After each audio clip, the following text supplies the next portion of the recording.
Welcome प्यारे बच्चों। तो ये वीडियो आप लोगों के लिए बहुत ही महत्वपूर्ण होने वाली है, क्योंकि इस वीडियो में मैं आपको रेडियो नाटक टॉपिक से संबंधित सभी प्रश्नों को कराने वाला हूं।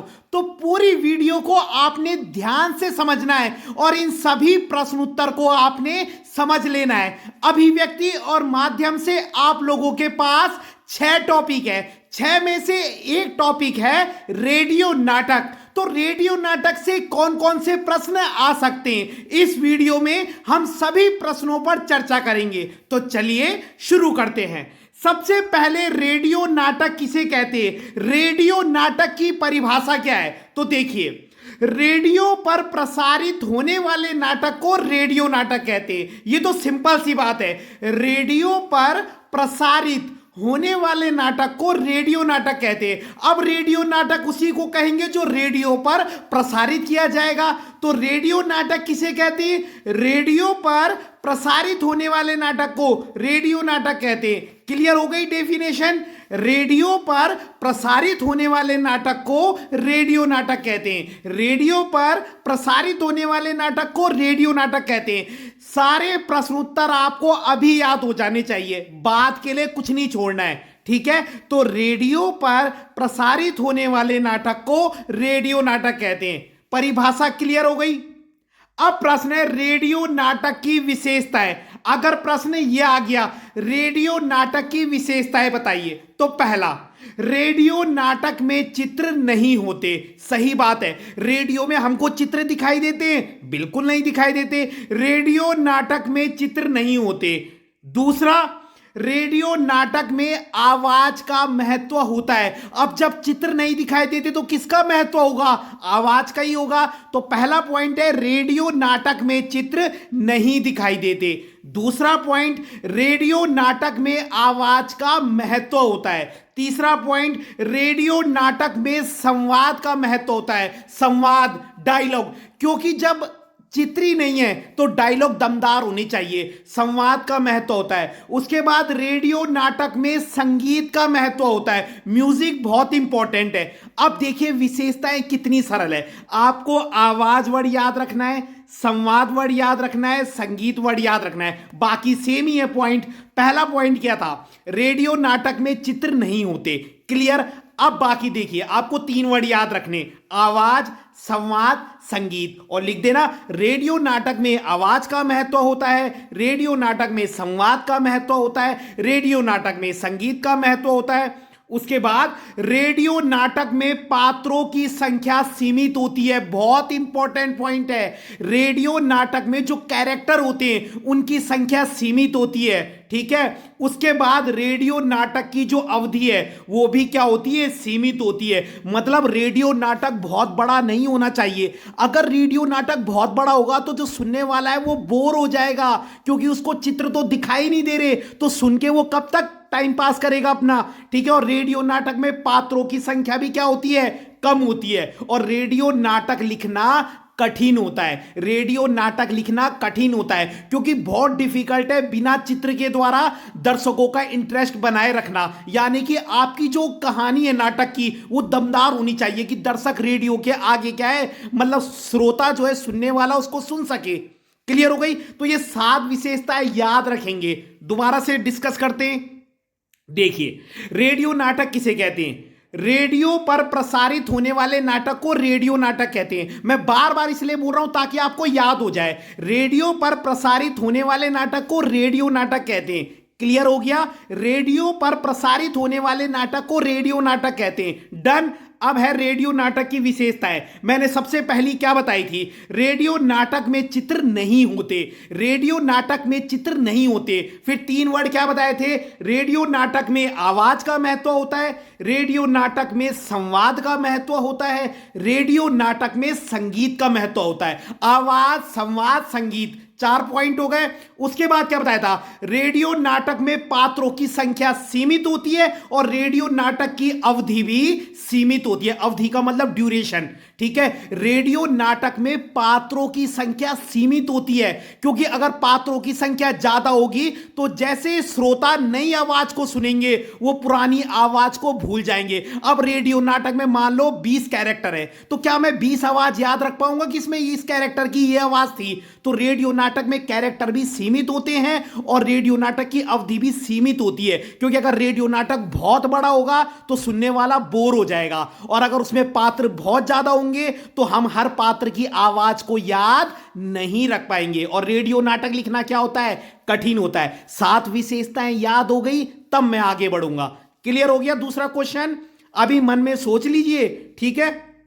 उसके बाद जो प्रश्न आ सकता है बहुत इंपॉर्टेंट, रेडियो नाटक में पात्रों की संख्या सीमित क्यों होती है? जो मैंने आपको अभी बताया, अभी लास्ट में 2 पॉइंट बताए थे कि रेडियो नाटक में पात्रों की संख्या सीमित होती है और रेडियो नाटक की अवधि भी क्या होती है, सीमित होती है। अब पात्रों की संख्या क्यों सीमित होती है, तो इसमें आप क्या लिखोगे, देखिए आप लिखना, रेडियो नाटक में चित्र दिखाई नहीं देते इसलिए आवाज के द्वारा उस नाटक को समझना पड़ता है। ये तो क्लियर सी बात है, यही आप दूसरे क्वेश्चन में भी लिखेंगे। रेडियो नाटक में चित्र दिखाई नहीं देते इसलिए आवाज के द्वारा उस नाटक को समझना पड़ता है। क्लियर? इसे रट्टा मार लेना। और उसके बाद लिखना, अगर रेडियो नाटक में पात्र अधिक होंगे तो लोग आवाज के द्वारा पात्रों को नहीं पहचान पाएंगे। जैसे ही लोग नए पात्र की आवाज सुनेंगे पुरानी आवाज को भूल जाएंगे। अब मान लो एक रेडियो नाटक में 20 हीरो हीरोइन है, मैंने एक की आवाज सुनी, मुझे याद हो गई कि यार ये सनी देओल की आवाज है, दूसरी सुनी याद हो गई ये इसकी आवाज है, तीसरी, मैं कितने कैरेक्टर की आवाज के द्वारा याद रख पाऊंगा? क्योंकि मेरे को तो चित्र दिखाई नहीं देंगे, बाद में सारे हीरो हीरोइन की आवाज जब मिक्स होगी मैं कंफ्यूज हो जाऊंगा। तो रेडियो नाटक में पात्रों की संख्या सीमित क्यों होती है? क्योंकि अगर रेडियो नाटक में पात्र अधिक होंगे तो जैसे ही लोग नए पात्र की आवाज सुनेंगे वो पुराने पात्र की आवाज को भूल जाएंगे। ठीक है, तो रेडियो नाटक की सफलता के लिए पात्रों की संख्या क्या होनी चाहिए? सीमित होनी चाहिए। समझ गए? उसके बाद है रेडियो नाटक की अवधि सीमित क्यों होती है? तो स्टार्टिंग में आप वही लिखोगे, रेडियो नाटक में चित्र दिखाई नहीं देते इसलिए आवाज के द्वारा उस नाटक को समझना पड़ता है। ये दोनों क्वेश्चन की स्टार्टिंग में मैंने लिखा है ताकि आप सेम लिख सको। और उसके बाद लिख देना, अगर रेडियो नाटक की अवधि बड़ी होगी तो सुनने वाला कुछ देर बाद बोर हो जाएगा, फिर वह रेडियो बंद कर देगा और उसके सामने से उठकर चला जाएगा। तो रेडियो नाटक बड़ा क्यों नहीं होना चाहिए? क्योंकि अगर वो बड़ा होगा तो सुनने वाला क्या हो जाएगा? बोर हो जाएगा और कुछ समय बाद वो रेडियो को बंद करके वहां पर से चला जाएगा। तो अगर आपको सुनने वाले का इंटरेस्ट जगाए रखना है, उसकी रुचि रेडियो नाटक में बनाए रखनी है, तो रेडियो नाटक बहुत बड़ा नहीं होना चाहिए। क्लियर हो गए? 3 क्वेश्चन क्लियर हो गए। पहले हमने रेडियो नाटक की परिभाषा पे बात करी थी, फिर उसकी विशेषताएं, फिर रेडियो नाटक में पात्रों की संख्या सीमित क्यों होती है और रेडियो नाटक की अवधि सीमित क्यों होती है। क्लियर? अब क्वेश्चन है, रेडियो नाटक में ध्वनि संकेतों का महत्व बताइए। यह सैंपल पेपर में भी पूछा गया है सीबीएसई के इस बार के, कि रेडियो नाटक में ध्वनि संकेतों का क्या महत्व है। तो इसमें आप क्या क्या पॉइंट लिखेंगे, देखिए।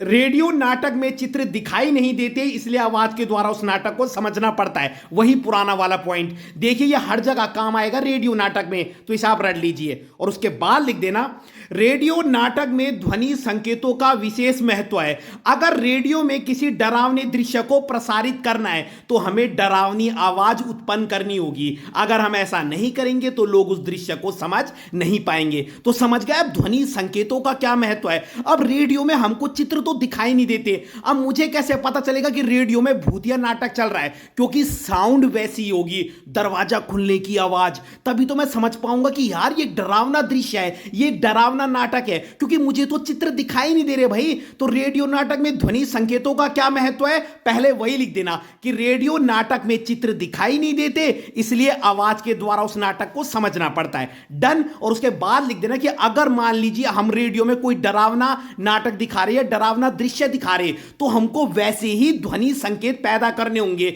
जिससे सुनने वाला समझ सके कि यह किस प्रकार का दृश्य है या किस प्रकार का नाटक है। क्लियर हो गया? अगला प्रश्न है, रेडियो नाटक की रचना करते समय हमें किन कठिनाइयों का सामना करना पड़ता है? ये तो आज इसमें आप लिखोगे, रेडियो नाटक में चित्र दिखाई नहीं देते, इसलिए आवाज के द्वारा उस नाटक को समझना पड़ता है, यह भी लिख देना। उसके बाद क्या कठिनाइयां और आ सकती है? पात्रों की संख्या क्या होनी चाहिए?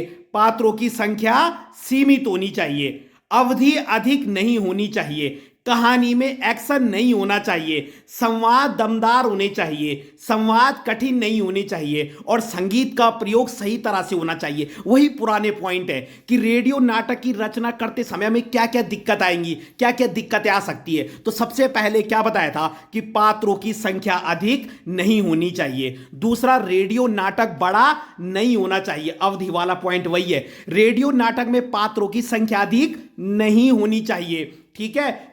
उसके बाद था, हाँ, रेडियो नाटक की अवधि अधिक नहीं होनी चाहिए, मतलब रेडियो नाटक में ज्यादा पात्र भी नहीं होने चाहिए और रेडियो नाटक बड़ा भी नहीं होना चाहिए। उसके बाद कहानी एक्शन वाली नहीं होनी चाहिए। अब मान लीजिए बाहुबली अगर मूवी मुझको रेडियो में दिखाई देगी तो क्या मजा आएगा, रेडियो में सुन के मुझे क्या पता चलेगा। तो रेडियो के लिए ऐसे नाटक चुनना चाहिए कि जिसकी कहानी दमदार हो। अगर एक्शन वाली कोई नाटक होगा तो फिर बिना एक्शन देखे तो मजा ही नहीं आएगा, तो कहानी एक्शन वाली नहीं होनी चाहिए।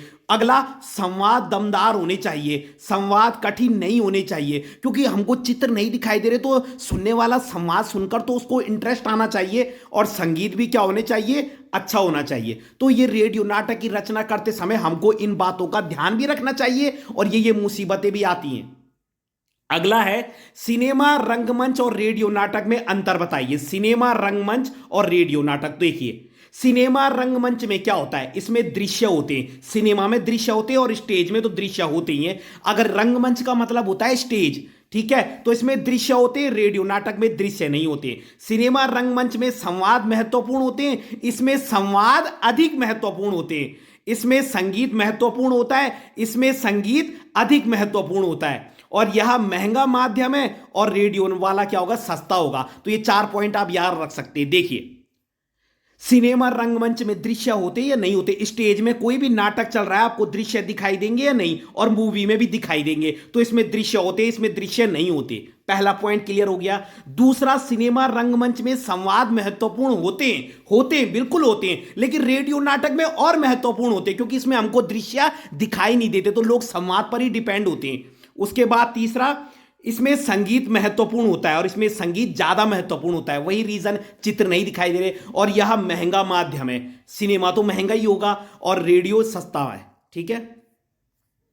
अगला है, सिनेमा रंगमंच और रेडियो नाटक में समानताएं बताइए। अब दोनों में सिमिलैरिटी बतानी है, अभी हमने डिफरेंस बताया था। देखो, दोनों में संवाद होते हैं, दोनों में कहानी होती है, दोनों में संगीत होता है और दोनों में ध्वनि का महत्व है। तो बेसिकली सभी में ये सारे पॉइंट है, मतलब दोनों में संवाद भी होंगे, डायलॉग्स दोनों में होते हैं। वो बात अलग है, रेडियो में ज्यादा महत्वपूर्ण है और सिनेमा में महत्वपूर्ण है। दोनों में कहानी भी होगी, दोनों में संगीत भी होगा और दोनों में ध्वनि का महत्व भी है। और सबसे अलग जो क्वेश्चन है, मतलब रेडियो नाटक की परंपरा या इतिहास बताइए। रेडियो नाटक कब से शुरू हुआ? तो आपने लिखना है, पहले के समय में ना टेलीविजन थे और ना कंप्यूटर थे। ये अपनी लैंग्वेज में रेडियो नाटक का इतिहास बताना है। पहले के समय में ना टेलीविजन थे ना कंप्यूटर थे, इसलिए लोग घर में बैठे बैठे मनोरंजन के लिए रेडियो सुनते थे। तो रेडियो में गाने भी आते थे, ज्ञान को बढ़ाने वाले कार्यक्रम आते थे, रेडियो में नाटक भी आते थे, लोग रेडियो में मैच की कमेंट्री भी सुनते थे। इससे पता चलता है कि रेडियो नाटक की परंपरा बहुत ही पुरानी है। तो अपने पुराने समय का लिखना है कि पहले समय में क्या थे, मनोरंजन के लिए लोग केवल रेडियो को सुनते थे, उसमें गाने भी आते थे, ज्ञान की चीजें भी आती थी, है ना, मैच की कमेंट्री भी आती थी। तो जो रेडियो नाटक की परंपरा है वो बहुत पुरानी है ना। अगला है, रेडियो नाटक की कहानी का चुनाव करते समय किन 3 बातों का ध्यान रखना चाहिए। यह बहुत सरल प्रश्न है, इसमें बस पहला पॉइंट है जो आपको याद रखना है, वरना सेकंड और थर्ड पॉइंट आप पहले ही पढ़ चुके हो। पहला पॉइंट, रेडियो नाटक की कहानी का चुनाव करते समय 3 बातें ध्यान में रखनी चाहिए स्क्रिप्ट का चुनाव करते समय।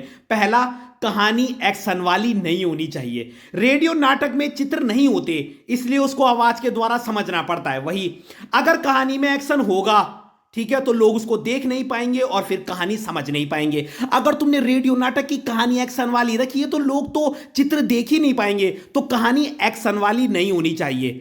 दूसरा पॉइंट आपको पता है, अवधि सीमित होनी चाहिए। रेडियो नाटक की अवधि सीमित होनी चाहिए, क्योंकि अगर रेडियो नाटक बड़ा होगा तो सुनने वाले क्या हो जाएंगे, बोर हो जाएंगे, और कुछ देर बाद वो रेडियो को बंद कर देंगे और वहां से चले जाएंगे। और तीसरा, पात्रों की संख्या सीमित होनी चाहिए। वही रेडियो नाटक में पात्रों की संख्या सीमित होनी चाहिए। अगर पात्र अधिक होंगे तो जैसे लोग नए पात्र की आवाज को सुनेंगे, पुराने पात्र की आवाज को भूल जाएंगे। तो बहुत सारे पात्रों की आवाज को याद रखना कठिन होता है, इसलिए रेडियो नाटक में पात्रों की संख्या भी सीमित होनी चाहिए। तो ये सारे प्रश्न हैं, और अगर एक बार आप ध्यान से सुनेंगे तो आपको एक ही बार में याद हो जाएंगे। तो ये रेडियो नाटक से संबंधित सारे प्रश्न हैं, और अभिव्यक्ति और माध्यम का एक टॉपिक यहां पर क्लियर भी होता है। मैंने सभी टॉपिक की वीडियो बनाई है, लेकिन अब मैं 6 टॉपिक की 6 एक साथ वीडियो बनाऊंगा। तो ये पहली वीडियो थी। तो अगर आपको वीडियो पसंद आई हो तो लाइक कीजिएगा, कमेंट कीजिएगा और अपने चैनल को सब्सक्राइब जरूर कीजिएगा। धन्यवाद।